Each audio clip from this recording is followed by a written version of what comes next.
목사님은 이렇게 말했습니다. 기도는 약함의 표현이지만 동시에 강함을 위한 도구이다 그랬습니다. 그것이 뭐냐 하면 우리의 기도는 우리가 뭐가 응답이 안 돼서 약할 때 기도를 시작하지만 우리들의 무능함을 하나님 앞에 내놓는 고백이지만 그러나 그 기회야말로 강하고 전능하신 하나님을 붙들 수 있는 기회다.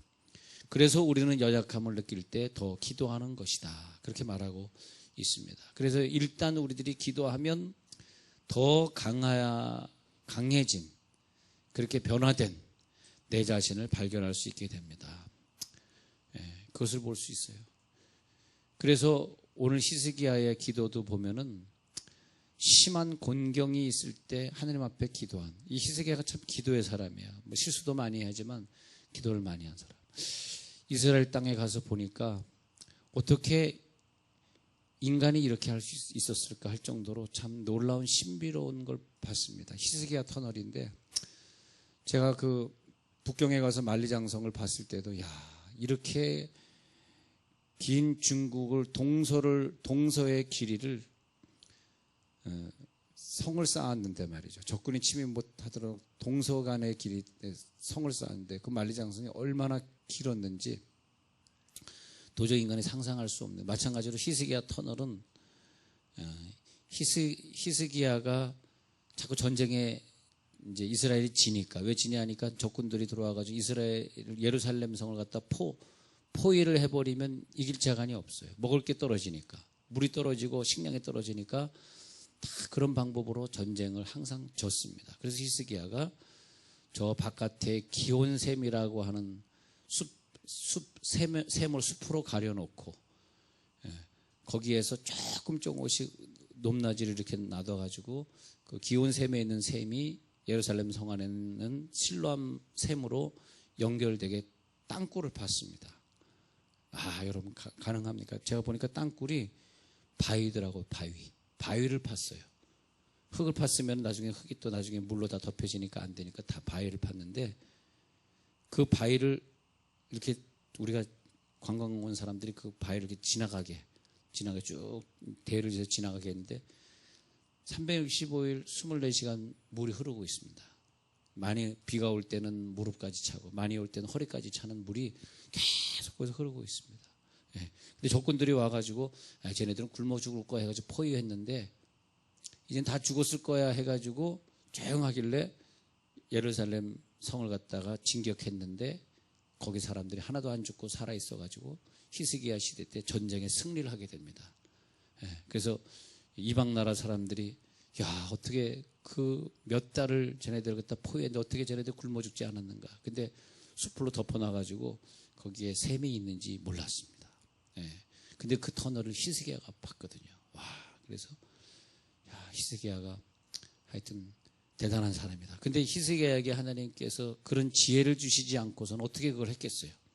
그래서 히스기야는 왕 중에서는 정말 큰 업적을 이룬 왕인데 25살 때 즉위해가지고 29년을 통치한 왕입니다.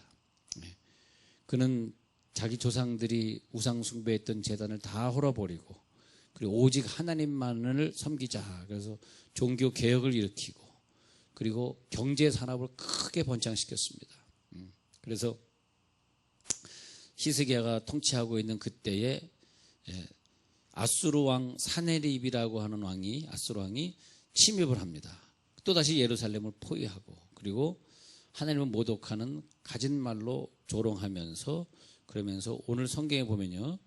오늘 보면 14절에 히스기야가 사자의 손에서 편지를 받아보고 여호와의 성전에 올라가서 히스기야가 그 편지를 여호와 앞에 펴놓고 그래서 히스기야에게 편지를 보내기를 하나님을 조롱하는 문구를 만들어가지고 왜냐하면 이스라엘 사람들은 그것을 제일 싫어하니까 그래가지고 아수르 사령관 랍사게의 손에 의해 가지고 편지를 보냈습니다. 그런데 우리가 만약에 부모님이 죽었다 그러면 어떻게 되겠어요? 울겠죠. 굵은 베옷을 입고 슬퍼하겠죠. 그런데 히스기야는 자기 부모가 죽었다는 얘기가 아니라 자기가 섬기는 하나님이 이렇게 모욕을 받는다고 생각했을 때 그는 가장 큰 수치를 느꼈습니다. 가장 큰 수모라고 생각했습니다. 하나님의 이름이 회방받는 것은 나는 참을 수 없다. 제3계명에 너는 내 하나님의 이름을 망령되이 일컫지 말라 그랬듯이 히스기야의 제일 큰 고통은 하나님의 이름이 회방받는 것. 여러분 우리가 성장 안 하고 우리가 그런 것은 둘째치고 말이에요. 그런 것을 통해서 하나님이 영광 못 받으시는 게 더 가슴 아파요. 주여, 내가 신앙에 성장 안 하고 성장하고, 그것보다 히스기야 관점에서 보면은 너의 그 신앙생활하는 그런 모습 보면은 야, 하나님이 얼마나 욕 먹겠냐, 하나님이 얼마나 영광 안 받으시겠냐. 주여, 히스기야의 관점입니다. 하나님, 하나님께 영광을 돌리는 것이 하나님이 참 거기에 초점을 맞추고 보고 계시더라고요. 그러니까 이제 모세가 이렇게 이스라엘 백성들이 다 멸망당한 그 시점에서, 출애굽기 33장의 그 시점에서 하나님 우리 이스라엘을 멸망시키지 마세요 그렇게 기도한 것이 아니라, 이상하게 모세는 하나님의 영광을 좀 보여주세요. 아니 나 쟤네들 다 죽여버릴 거야, 왜 이렇게 우상 숭배하고 그래, 다 죽여버릴 거야. 근데 모세는 하나님의 영광을 보여주세요. 그러니까 하나님이 확 죽여버리려다가 가만있어 봐, 쟤네들 다 죽여버리면 내 영광 가리는 거 아니야, 이렇게 이제 하나님이 생각하게 되는 거죠. 그래가지고 어떻게 영광 보여줄까? 얼굴 좀 보여주세요. 그러니까 야, 얼굴 보면 너 죽잖아, 너 반석 위에 있어, 내가 지날 때 오른손으로 너를 덮었다가 내가 지나간 다음에 내 등짝을 내가 보게 해줄게. 그래서 하나님이 그 앞을 슉 지나갈 때 슉 하면서 등짝을 받습니다. 그리고 하나님이 그 기도를 들으셨습니다. 하나님 언제 기도를 듣느냐 했더니, 다윗이 하나님 적군들이 나를 죽이려 해요, 사울이 나를 죽이려 해요, 이제는 압살롬이 나를 또 죽이려 해요, 이렇게 많은 사람들이 나를 죽이려, 나를 치는 자가 많소이다. 그럴 때 다윗은 하나님 너무 괴롭습니다가 아니라 원수의 목전에서 내게 상을 베푸시고 기름으로 내 머리에 바르셨으니 내 잔이 넘치나이다. 끝까지 하나님께 영광을 돌렸어요. 그랬더니 하나님이 아무리 어려운 일이 있어도 하나님께 영광을 돌리는 자들의 기도를 들어주셨다는 것입니다. 히스기야도 그런 맥락에서 볼 때 참 대단한 사람이에요. 자기가 모욕을 당하고 이스라엘 백성들이 모욕당하는 건 괜찮은데 하나님의 영광을 가리고 있어. 하나님이 모욕을 당해, 하나님에게 수모를 얘네들이 끼치고 있어. 나 이건 못 참아 하니까 하나님이 히스기야에게 감동 먹은 거예요. 자, 그래서 오늘 보겠습니다. 14절에서 히스기야가 사자의 손에서 편지를 받아보고 여호와의 성전에 올라가서 히스기야가 그 편지를 여호와 앞에 펴놓고 그 앞에서 히스기야가 기도하여 이르되, 그룹들 위에 계신 이스라엘의 하나님 여호와여, 주는 천하 만국의 홀로 하나님이시라, 주께서 천지를 만드시다. 그러니까 그 하나님 못 오가는 편지를 하나님 앞에 보여주는 거예요, 히스기야가. 네, 하나님 이거 보세요. 하나님, 내가 욕먹고 내가 잘못한 건 괜찮은데 이러므로 말미암아 내가 전력이 약해서, 그래서 내가 우리나라가 이제 그 포위당한 거는 우리가 워낙에 힘이 없으니까, 그런 건 워낙에 이스라엘은 작은 나라니까 그런 거는, 그런데 이걸 통해서 결국은 하나님이 욕먹잖아요. 그래서 15절에 뭐라느냐니까, 하나님은 천하만국의 홀로 하나님이시라, 주께서 천지를 만드셨나이다. 주께서 천지를 만드셨나이다. 그러니까 하나님이 이제 영광 받기 시작하잖아. 할렐루야. 이게 인생의 신앙생활의 비결입니다. 주께서 천지를 만드셨나이다. 여호와의 귀를 기울여 들으소서, 여호와의 눈을 떠서 보시옵소서. 하나님을 비방하러 보낸 자의 말을 들으시옵소서. 하나님 이 얘기를 딱 듣고 있다가, 야, 내가 너의 편을 들어주리라. 할렐루야. 그래서 히스기야가 하나님 앞에 기도합니다. 비방으로 보낸 자의 말을 들으시옵소서. 저들이 황폐하게 하고 어쩌고저쩌고 이렇게 멸하나이다 하면서 19절, 원하건대 이제 우리를 그의 손에서 구원하옵소서. 그리하시면 천하만국의 주 여호와가 홀로 하나님이신 줄 알리이다 하니라. 그러니까 히스기야가 기도 응답을 받기 위해서 이렇게 가짜로 이렇게 가식으로 이런 말 하는 게 아니고, 실제적으로 히스기야는 하나님의 영광을 가리면 안 된다고 생각하는 마인드를 갖고 있는 사람이에요. 우리가 실제적으로 그런 마인드를 가져야지 어떤 응답을 받기 위해서, 나 부도난 걸 모면하기 위해서 영광이란 용어를 사용하라는 게 아니죠. 그래서 우리들이 어떤 어려움이 있을 때 히스기야는 오늘 보니까 그걸 들고 어디로 갔는지 아세요? 성전으로 달려갔습니다. 자, 14절 보세요. 성전에 올라가서, 여호와의 성전에 올라가서, 벌써 이 자세가 다른 거예요. 어떤 아이가 친구랑 싸웠어. 그리고 그 꼬마애가 어디로 뛰어가냐니까 집으로 뛰어가. 아빠! 아빠! 누가 나 때렸어 하고 집으로 뛰어가. 집으로 뛰어가. 그런데 어떤 애가 매를 맞았어. 근데 아빠하고 뛰어갈 집이 없어. 나는 아빠하고 뛰어갈 데가 없네. 왜? 고아예요, 고아. 여러분, 우리가 어떤 기도가 필요할 때 고아는 뛰어갈 집이 없는데, 고아 아닌 사람은 어디가 있어? 성전이 있어. 할렐루야. 히스기야는 성전으로. 그러니까 하나님이 내가 너의 아버지다. 내가 너를 보호해야지 누가 너를 보호하냐. 그러니까 우리가 릴레이 체인기도 이제 3개월 동안 할 때 가능하면 교회 와서 하는 게 좋아요. 왜?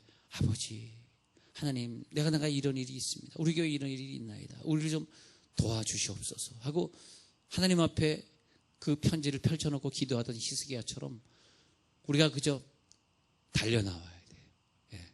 달려나와야 돼. 저는 그런데 히스기야 왕도 얼마나 외로웠을까. 교회 와서 딱 혼자서 히스기야의 눈에는 눈물이 주르륵 흘렸습니다. 그때 하나님이 나타나시더니 히스기야를 딱 끌어안고 위로해 주시면서, 네가 나를 아버지로 생각하니까 성전에 찾아왔구나. 이 아수르 왕이 너에게 보낸 이 편지 내가 도저히 못 참겠구나 하면서, 그러면서 하나님이 내가 20절부터 나오는 거예요. 그래서 내가 들었노라 21절부터 하면서, 너희 22절에 내가 누구를 꾸짖었으며 비방하였느냐, 누구를 위하여 소리를 높였으며 하면서, 그러면서 이 사람들을 저주하겠다는 말을 쭉 하고 있습니다. 네가 주를 비방한 것을 내가 읽었다 하면서 하나님이 너희를 이렇게 저주하리라 하면서 하나님이 그 사람들을 저주하기 시작하는 장면들이 쭉 나오고 있습니다. 자, 구원은 하나님만 하실 것입니다. 그러나 악한 신은 어떻게든 우리를 망하게 하는 거죠. 어떻게 하는 거예요? 구원은 하나님 하시죠. 구원은 우리들에게 천국으로 인도하게 하시고, 천국으로 인도되는 사람들끼리 하나가 되게 하고, 뜨겁게 뭉쳐가지고 가족이 하나가 되고, 국가가 하나가 되고, 교회가 하나가 되어가지고 하나님의 역사를 이룰 때 그 국가를 통해서 영광 받으시고, 그 가정 교회를 통해서 영광 받으시고, 사탄에는 우리를 지옥으로 끌고 가기 때문에 가족끼리 자꾸 불리하게 만들고, 추석 때 놀러 가면은 시누이와 시어머니와 서로 욕하고 막 그러면서 자꾸 불안하게 만들고, 예수가 내 속에 없는 사람들이 하는 직업이 그거예요. 서로 싸우게 만들고, 형제끼리 싸우고, 땅 몇 평 가지고 있는 거 싸우고 말이죠. 그러나 하나님은 안 그렇죠.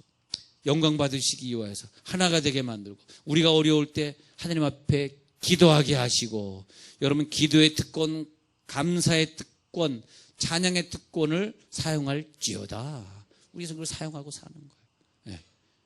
그러니까 하나님 영광 받으시는 거죠. 하나님, 지금 가정에 어려운 일이 생겼습니다. 어떻게?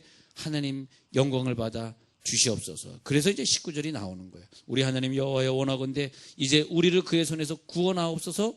그리하시면 천하만국의 주 여호와가 홀로 하나님이신 줄 알리이다. 자, 이 기도는 뭐냐니까, 내가 잘 되자는 기도는 안 됩니다. 이걸 통해서 내가 이 위기를 모면하게 해주세요라고 하는 기도 하나님 안 들으십니다. 어떻게 했냐? 하나님, 이걸 통하여 영광 받아 주옵소서. 내 삶을 통해서 감사와 찬양이 되게 해 주옵소서. 내가 이 삶을 통해서 어떻게 해야 하나님께 영광이 될까? 자, 수많은 결정들이 여러분 앞에 있습니다. 어떻게 하는 것이 하나님께 영광이 될까?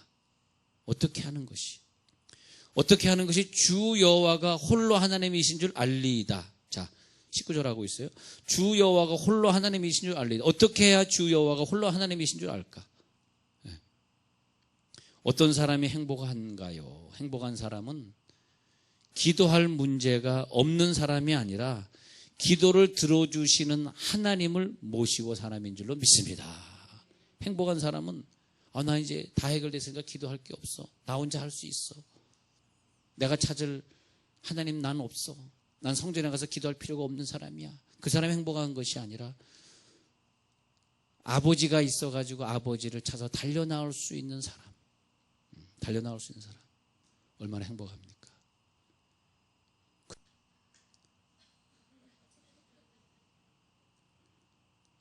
요즘은 하나님이 나라를 사랑하고 나라를 껴안고 기도하라는 것 같습니다. 그런 일들이 한꺼번에 막 요즘 김해에서 이스라엘 사람들이 막 모여가지고 데모하면서 모스크 사원 짓게 해달라고 지금 데모하고 있는데 모르죠. 김해 시청에서 어떻게 허락할지 그건 모르겠습니다만은 하여튼 이제 점점점 우리나라도 이제 이슬람권으로 이제 먹혀 들어가고 있는 것 같은데 이럴 때 정말 하나님께 영광이 돌아가지 않아요. 그럼 어떻게 해야 돼? 나라를 끼워안고 기도하는 사람이 돼야지. 내가 모스크 사원자 달라고 이슬람 사람들 왜 부산까지 와가 저러는 거야? 그 사람만 욕한다고 될 문제가 아니라 욕한다고 하나님 해결해줘? 아니에요. 하나님께 영광을 돌리는 거예요. 하나님 이거 하나님 영광 돌려야 되는데 이게 뭡니까? 우리나라까지 이거. 그러면서 하나님께 영광을 돌리게 해달라고 오늘도 하나님의 손을 꼭 붙잡고 하나님 이제 하나님께 영광이 돌아가야 되는 시간이 되었습니다. 우리의 이 사건들을 통해서 오직 하나님께만 영광이 돌아가게 해 주시옵소서. 그 역할을 내가 하겠습니다. 하나님 어떻게 하는 것이 하나님의 영광이 돌아갈까? 내 입술을 통해서 내 삶을 통해서 오늘도 그 영광이 돌아가게 하옵소서. 자 이제 눈을 한번 감아보겠습니다.